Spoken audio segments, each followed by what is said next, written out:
Jer ugat, asman ugat, eldin atı sen.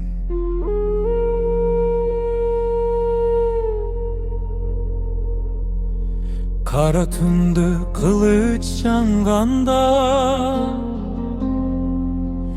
çoğunun jürögüm uzdaganda, bir at çıktı taladan, atı Manas tağdırdan.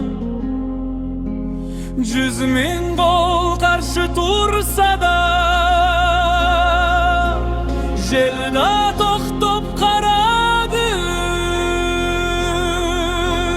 Antkeni eldin garı bir adamda caraldı. Manas, Manas, eldin kalkanı dordun nuru. Manas, Manas, çoba ölüm elge ümittü. Cengiz senin izinde, talağın çukbay başıydı.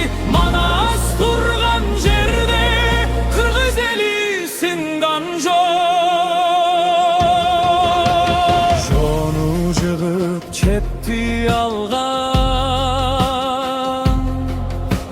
kandugundu artka tarpagan. Biriktirdi urulardı, bölüngön eldi jaratkan.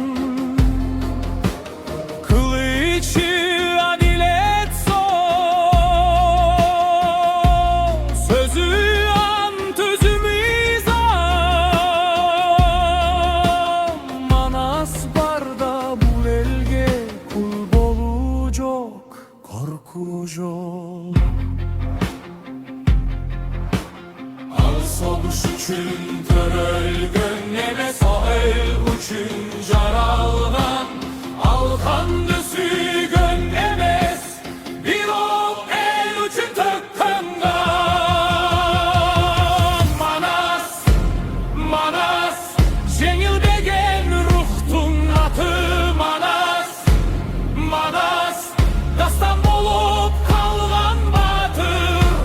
Jolun tusu jığılgan, eldin tusu kötörülgön. Manas ötkön joldardo, tarıh kayra жазылган.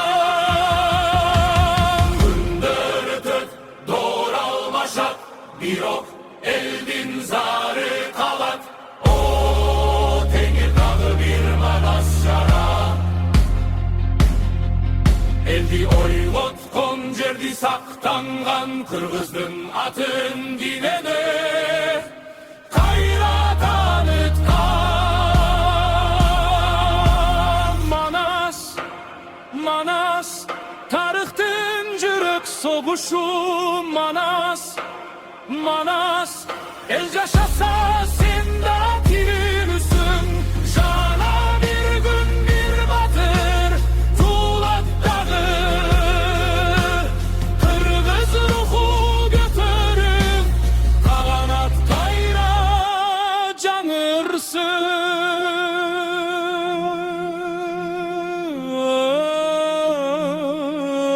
Manas, ol barda sen barsın.